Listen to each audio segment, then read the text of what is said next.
Hey, this is my first video, and if I like the way it comes out, I will probably be posting some more of those regularly. Today's topic was kicked off by one of our members who read my chapter on music piracy and wanted me to explain myself. He said that I must be crazy to write in the online music business crusher that music piracy does not hurt the music business. So let's take a shot at this now.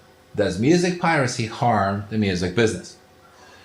I'm not going to get into the moral or philosophical arguments about stealing here. For now, let's just say that the traditional definitions fail when dealing with digital media. So let's save that discussion for another time, perhaps. Meanwhile, many people have a hard time getting their heads around this because it seems so counterintuitive.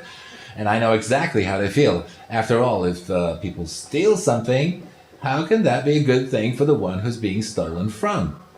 And this very perception forms the basis of the official logic used by the entertainment industry, which, as a result of this kind of thinking, has gone to war on its own customers. At first, just by suing people for illegal downloads, which you could compare to being sued for listening on demand, and later by lobbying the unfriendly government near to you to impose draconian internet anti-piracy measures, which, if passed, would have ended internet freedom overnight, and that's just for starters.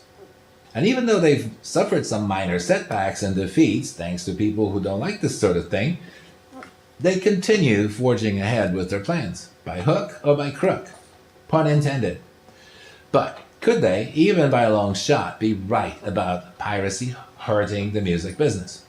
To answer this, it's a good idea to understand the social, economical, and political context at play here. And we're also going to want to have a look at some statistics.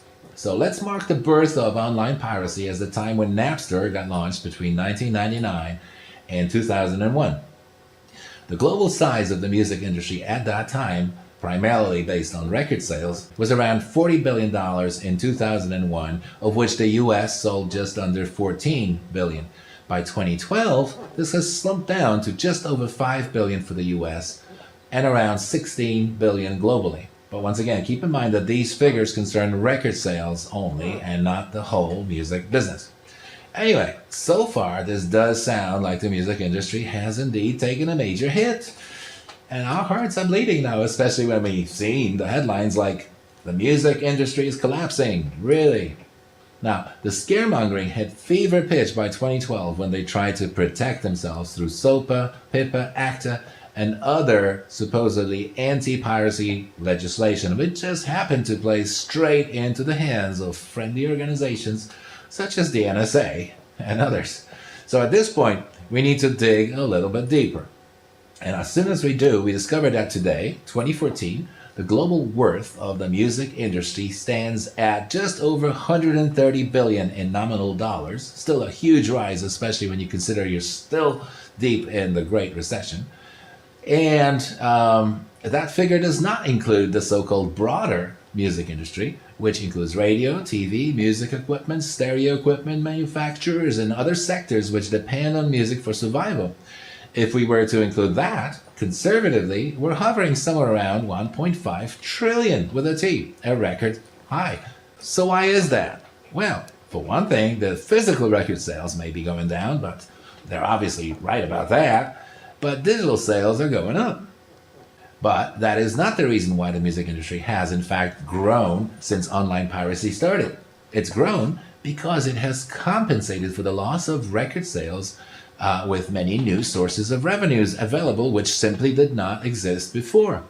For example, through the so-called 360 deals with artists, record companies now make money on much more than just record sales.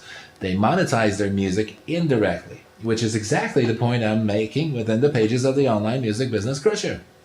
The situation has developed to a point where even record companies now admit that selling records, digitally or physically, is only a minor and relatively unimportant revenue stream. It still has good PR value, but not all that much more beyond it.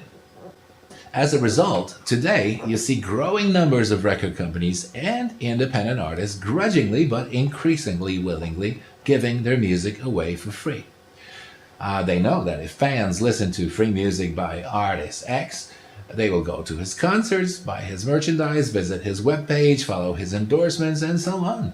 And all of these things bring much better revenues than music, which is now increasingly looked at as a sort of a necessary PR expense.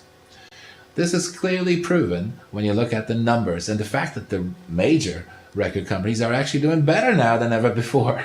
This in spite of the slumping record sales, which they continue to bemoan, and thanks to the hidden parallel incomes, which they never mention.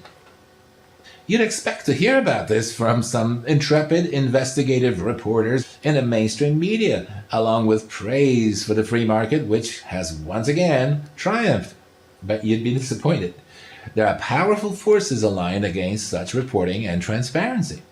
So just because the free market has killed an old business model which was bad for consumers, only so-so for some artists, and only really good for record companies and the politicians who supported them with crooked legislation, don't expect the media to applaud.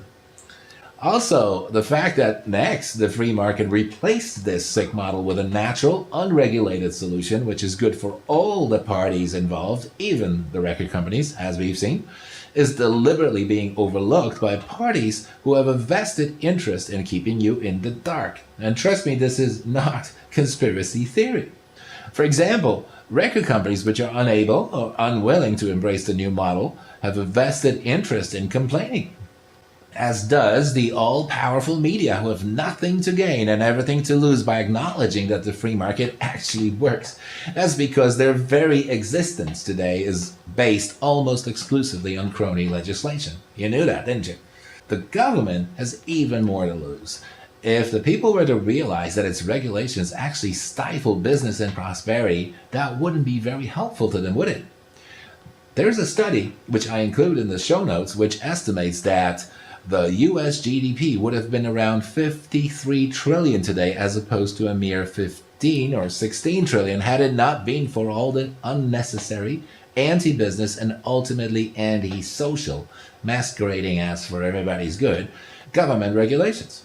And even the supposedly capitalist, but in reality crony capitalist, in other words anti-capitalist companies, are against the free market, even as they profit from it. Go figure. Well, that's because free market means opening doors to competition. And as John D. Rockefeller, originally a model of free market ingenuity, but later something of a closet socialist, had himself said, competition is a sin. But you, the independent artist, should know better. The internet, that last bastion of the free market while it lasts, is your oyster. Thanks to it, in 2012, independent music sales accounted for over 32% of the US total and more than 50% of all music-related turnover, as opposed to less than 5% in 2001.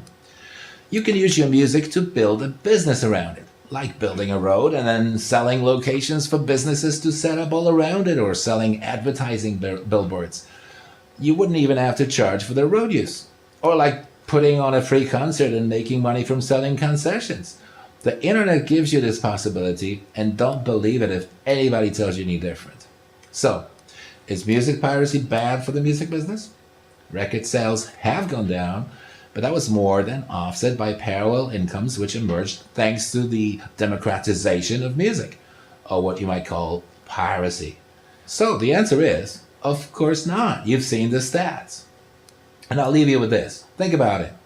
Would you rather that people didn't feel like stealing your music?